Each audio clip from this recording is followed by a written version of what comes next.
Nous dit Shlomo HaMelech, alav shalom, le livre Mishlei, le livre que Shlomo HaMelech a écrit. Là-bas, il y a des enseignements pour la vie. Comme il dit votre Rav, il m'a dit une belle phrase, votre Rav. Quoi la kavod, ce qu'il m'a dit. Je peux répéter? Ah, il a fait, mais ils veulent faire une mechina pour l'armée, vezé. Hachou meod, metsuyan. L'armée, surtout ce qu'ils font maintenant les chayalim, ils nous sauvent. Ashra Asher Helko, celui qui sauve Nefesh Achat Israël. Alors il investit 1 an pour faire la mechina à l'armée. Combien de temps c'est l'armée? 3 ans. C'est pas mes paroles, c'est les paroles du Rav. Et alors que il va à la yeshiva 1 an, il investit pour combien de temps? Qu'est-ce qu'il dit Yoav? Combien de temps?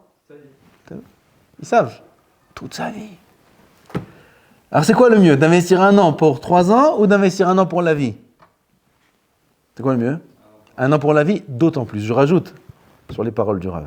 Je rajoute d'autant plus que après cette année qu'on investit pour la vie, on peut toujours faire l'année pour l'armée. C'est pas perdu. On peut gagner les deux.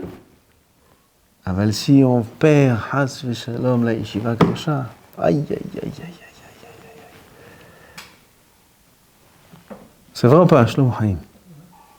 Voilà, il est venu un petit peu 1 an avec son frère Ariel Moshe, ils sont là. Toute la vie, ça change. Toute la vie, je te barre chez moi. Alors regardez ce qu'il dit Shlomo HaMelech. En plus, le passouk qu'on commence ce soir, ça concerne exactement ce qu'on est en train de dire. Qu'est-ce qu'il dit Shlomo HaMelech? Min hashamayim, vous êtes venus pour ce passouk. Al tigar leha'ashir mi binatra hadel. On va traduire. Al tigar leha'ashir, ne t'épuise pas pour t'enrichir. Ne t'épuise pas pour t'enrichir. La deuxième partie du verset, c'est mi binatra hadel. C'est quoi mi binatra hadel? Laisse tomber tes pensées. Ne réfléchis pas. Quel rapport entre le début du verset et la fin du verset? Ne t'épuise pas à t'enrichir et abandonne tes pensées. Il dit, Rabbeinu Yonah, il explique le Sefer Mishlei Rabbeinu Yonah, Im tasig le mihyatra vedesipukecha bimlachtecha. Si tu as de quoi vivre, dans ton travail, tu as de quoi vivre. Betorah benoni, avec un effort moyen. Il y en a, ils travaillent toute la journée très très dur. Il y en a, ils travaillent moins dur, normal. Mais l'effort qu'ils fournissent dans leur travail, qui n'est pas difficile, ça leur permet de vivre.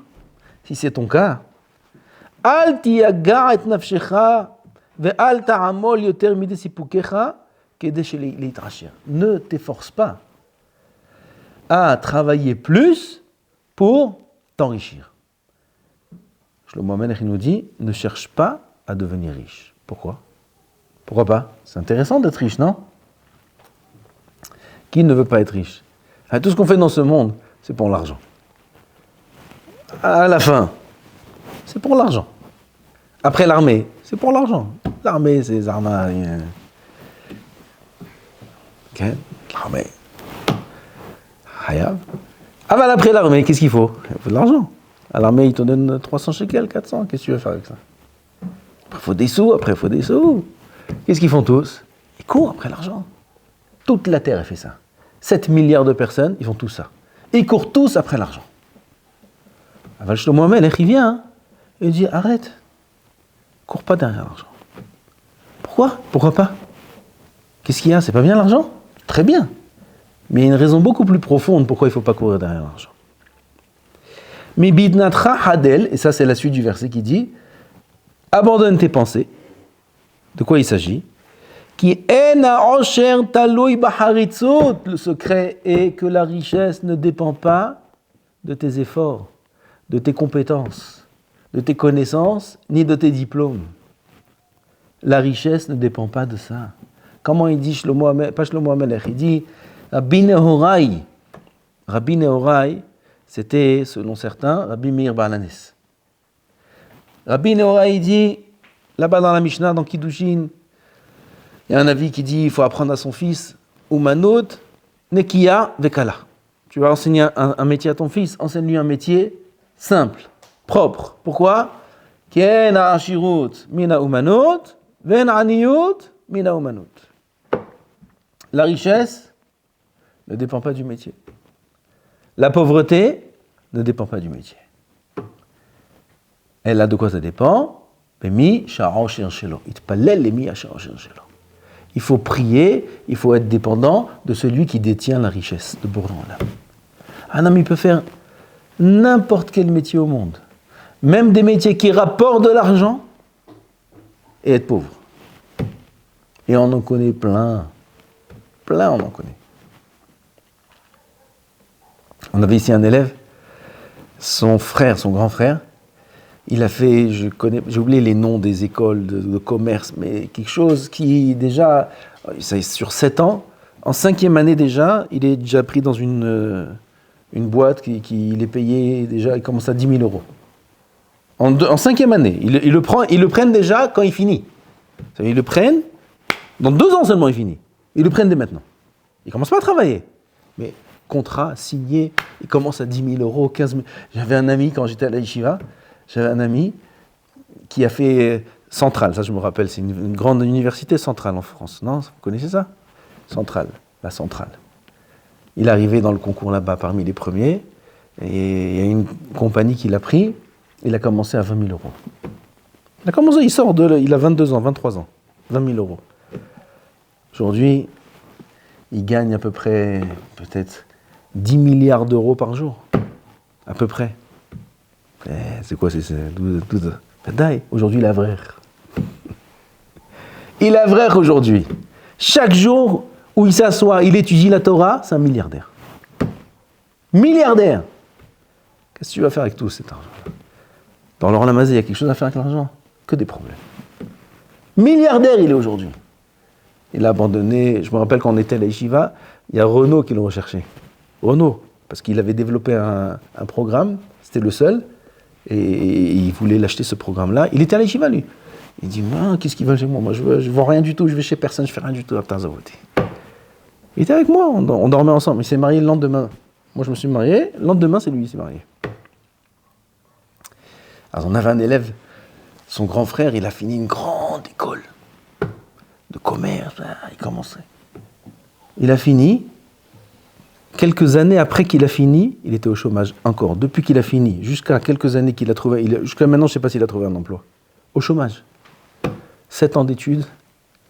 Normalement, on se les arrache, ces étudiants-là.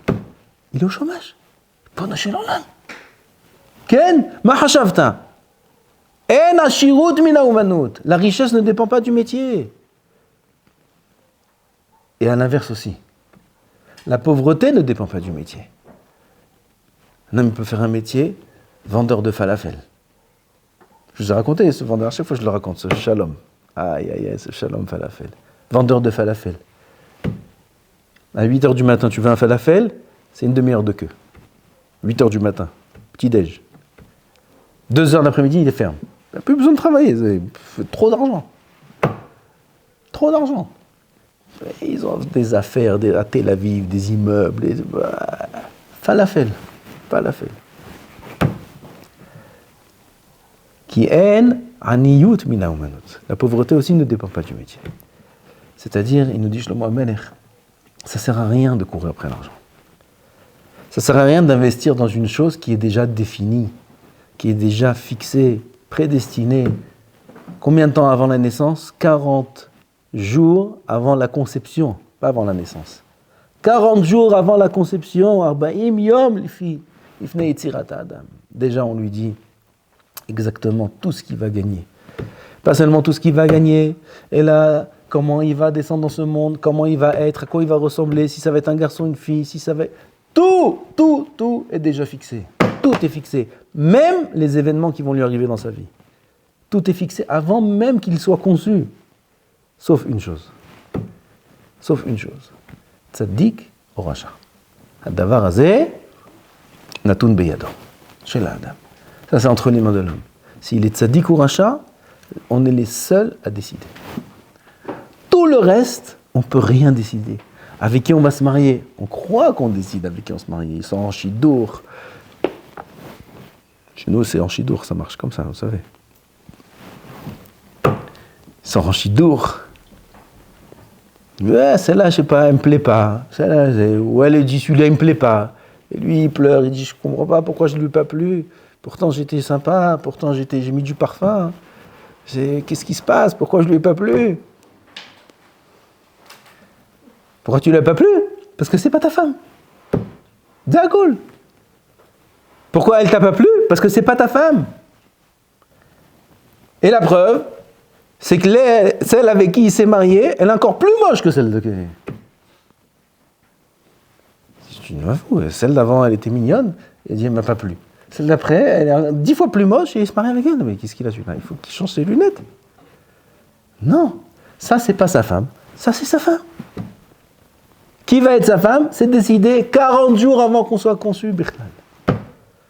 Combien d'argent il va gagner? Tout est décidé. Où il va habiter? Tout est décidé. Bait ploni les ploni, sade ploni les ploni. Bat ploni les ploni, la fille d'un tel, tout est décidé déjà. Alors qu'est-ce que je viens faire dans ce monde? À part l'armée? Qu'est-ce que je viens faire? Tu viens décider si tu seras tzaddik ou rasha. Ça, c'est entre nos mains. Et c'est la seule chose qu'il y a entre nos mains dans ce monde-là. C'est pour ça qu'il dit Shlomo HaMelech, Al tigar le'ashir. Al tigar le'ashir. Qu'est-ce qui te fait croire? Qu'est-ce qui te fait croire que si jamais tu vas t'efforcer, tu vas t'épuiser, tu vas travailler plus d'heures, tu vas t'enrichir? C'est binatra. Binatra, c'est tes pensées qui te font croire ça. Tu crois que si jamais tu vas faire ça, tous les jeunes, ils croient qu'ils vont être riches. Tous. Si on leur montrait les chiffres, ils courraient un peu moins. Tout le monde croit. Ouais, je vais faire ça, on va faire un truc là, on va monter une affaire, on va faire ci, on va faire ça. Tout le monde, ils parlent tous comme ça, les jeunes. Et après, quand ils ont monté l'affaire, et après, quand ils sont mariés, après, ils voient que la vie, c'est pas vraiment ce qu'ils ont cru. Qu'est-ce qui leur a fait croire? Binadra, leur pensée, les dimionotes. Il dit Shlomo HaMelech, Haddel mi binadra, im tedame benafshecha lefis nichencha, si tu t'imagines, selon ton esprit, selon tes pensées, qui be'emet, titracher, que vraiment tu vas t'enrichir, el binadra al tishaen, ne t'appuie pas, ne te repose pas sur tes pensées.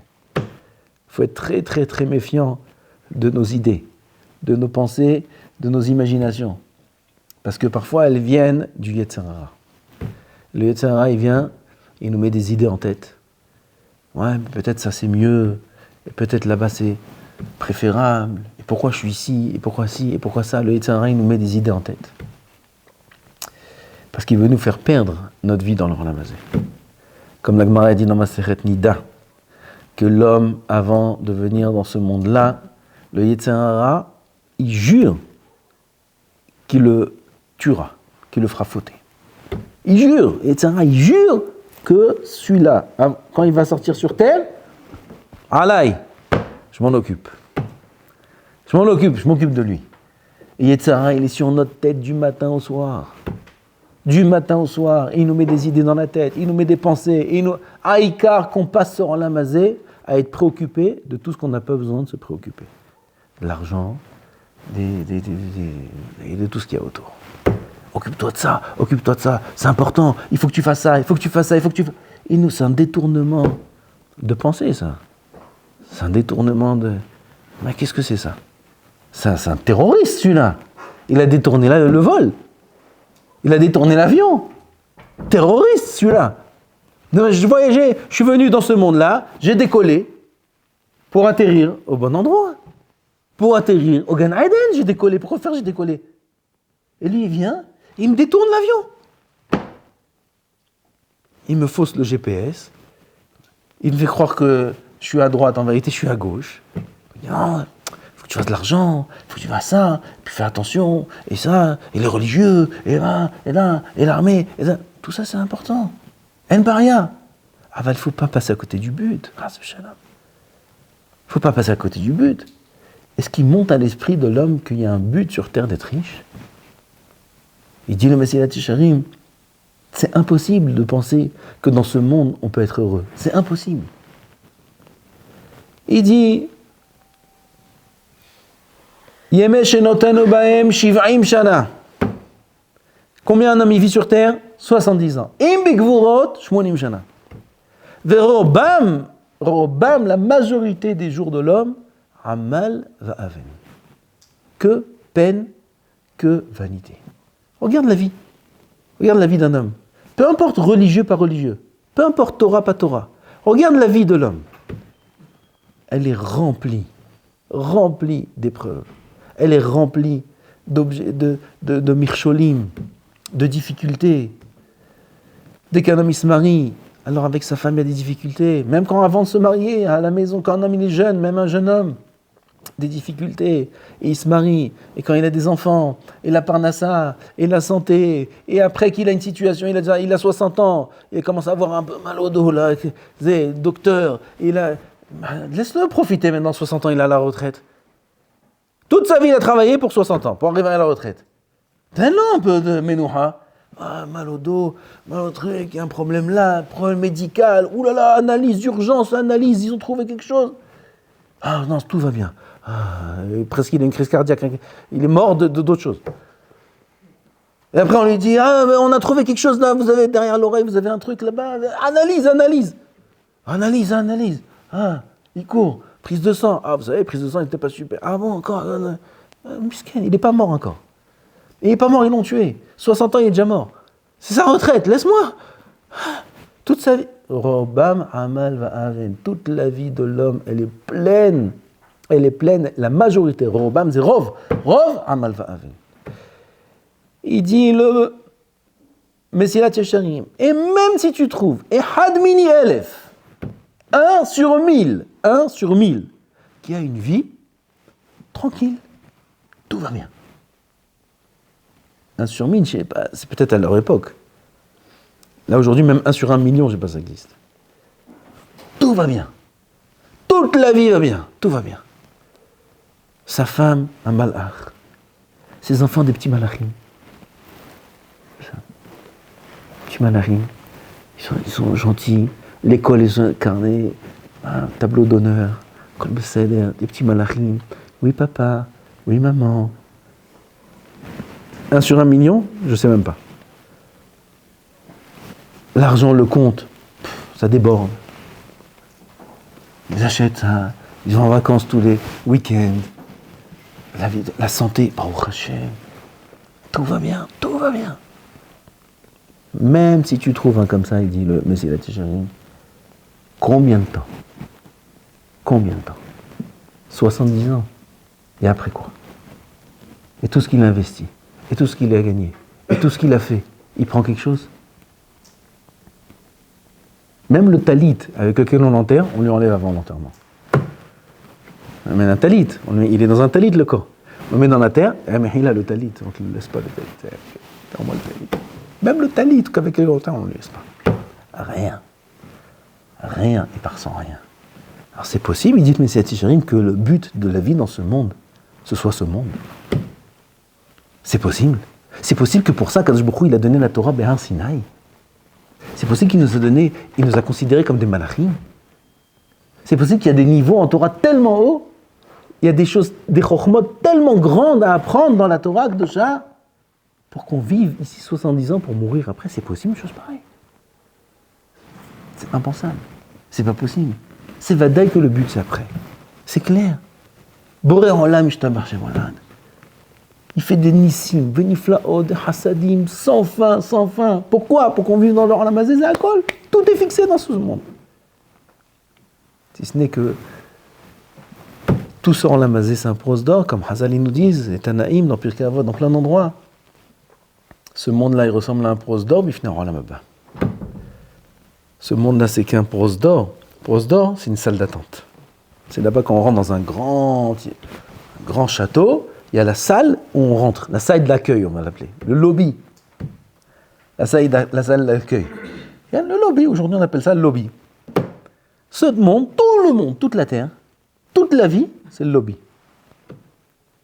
Et lui, dans le lobby, il a ouvert sa valise, il a sorti ses affaires, il s'est installé, il a mis son lit, il a mis son armoire, il a amené une armoire, il commence à repasser ses affaires.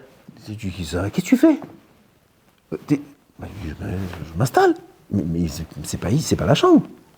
C'est pas ta chambre, c'est le lobby. Qu'est-ce que tu fais là maintenant? J'installe. Le écart, c'est le lobby. Lobby, il faut être riche, il faut être bien installé.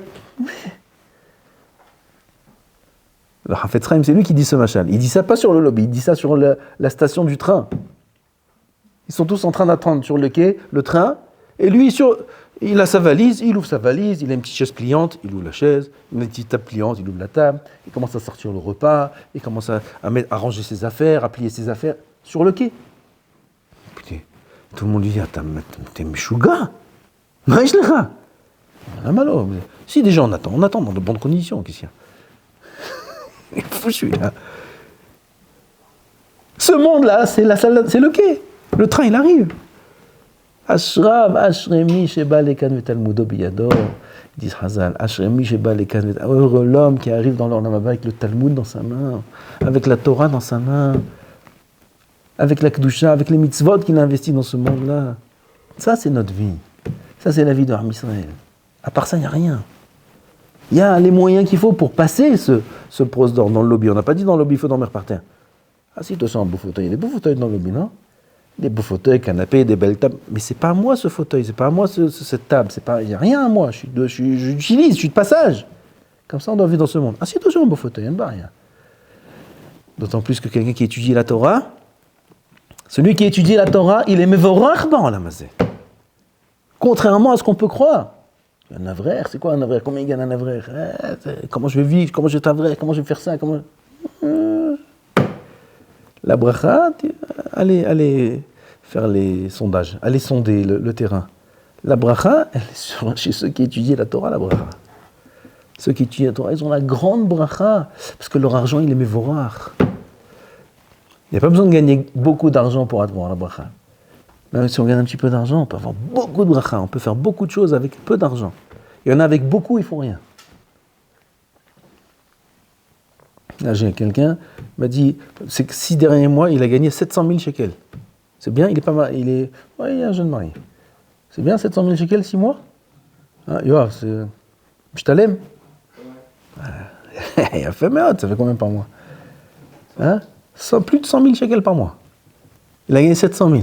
Je dis, t'as acheté un petit appartement, t'as investi. Il me dit, je sais pas où il est parti là. Je sais pas. T'as acheté une voiture?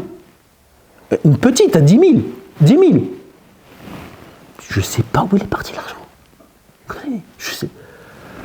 Viens, on fait les comptes. C'est pas possible. T'as rien gardé, t'as rien acheté. Je sais pas. Tout j'ai mis de côté. À chaque fois, je mettais 30 000, 40 000. Bam, ça disparaissait. On avait on allait un Shabbat, tout disparaît. 700 000 shekels, t'as rien gagné, t'as rien gardé. T'as rien investi, t'as rien mis de côté. T'as pas acheté un bien, rien. Où est l'argent? L'oïdir.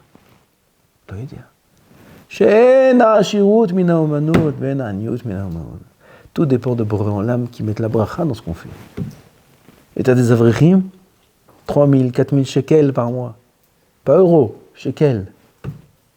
Bon, Hachem, ils ont un appartement, ils ont acheté un appartement à Jérusalem, 3 pièces. Bon, Hachem, il y a une voiture dans le parking. Et ainsi, tu dis, mais comment t'as fait? Comment tu fais? Je sais pas. Le même, je sais pas que l'autre. L'autre, tu lui dis, où est ton argent? Il dit, je sais pas, j'ai pas compris. Et l'autre, tu lui dis, mais comment t'as fait tout ça? Il dit, je sais pas. Ben, maître, demande-moi, je sais pas. Viens, on fait les comptes. Je sais pas où commencer. Je sais pas. Bon, Hachem, la maison, elle est là, la voiture, elle est là. Tous les enfants, ils sont habillés, tu vois, Shabbat, on dirait, chacun sa hatan. Les petits enfants, tu les vois tous des petits hatanim. Costume, là, truc, là. Tu dis, ça coûte cher, ces vêtements-là. Des petits hatanim comme ça. Tu les vois tous à la synagogue, ils marchent avec le père, avec sa troupe. Des malariés, des rois. Tu les vois, ils marchent comme des rois. Vous travaillez dans quoi? Vous êtes directeur de quelle entreprise, monsieur? Moi, je suis dans Baba Kama. Voilà, Daf Gimel. On vient de commencer, c'est tout. Voilà, Baba Kama, c'est mon entreprise. À part ça, je sais pas. D'accord. Bracha, Rabotai, c'est la bracha, la Torah. C'est la bracha, la Torah, Kdosha. On a dépassé l'heure. Quelle heure? 7h07. Kadosh Baruch Hu Yizakeh Otanu, Bezat Hashem, de donner la émouna, le bitachon, qu'on soit ma'aminim bo, B'Hashem Yitbarach dans sa Torah, et qu'on rate pas, Chas v'Shalom, la destination. On est en plein vol maintenant, on est dans l'avion, qu'on se fasse pas détourner, qu'on reste, que Kadosh Baruch Hu il nous laisse la vue claire, il nous laisse atteindre le vrai objectif dans la vie, Bezat Hashem. B'zchut ze nizkeh b'chaim tovim, dans le olam hazeh, v'gam ba'olam haba. Amen, Kini Ratzon. Baruch Adonai l'olam, Amen, Amen.